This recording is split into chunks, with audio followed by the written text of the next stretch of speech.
উফ!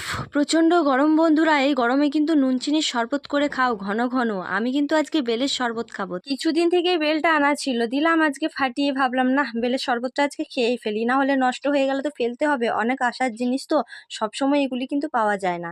আর এত গরমে পেটের গন্ডগোল কিন্তু সবারই হয়েই থাকে, তাই বলছি বেলের শরবত বানিয়ে সবাই খাও। পেটের জন্য কিন্তু এটা খুব উপকারী জিনিস। আচ্ছা বন্ধুরা, যারা যারা বেল কখনো খাওনি বা বেলের শরবতই কখনো খাওনি, তারা এইভাবে একবার বানিয়ে খাও, দারুণ মজা খেতে। দেখো, তোমাদের সাথে গল্প করতে করতে আমার কত তাড়াতাড়ি শরবত বানানো হয়ে গেল।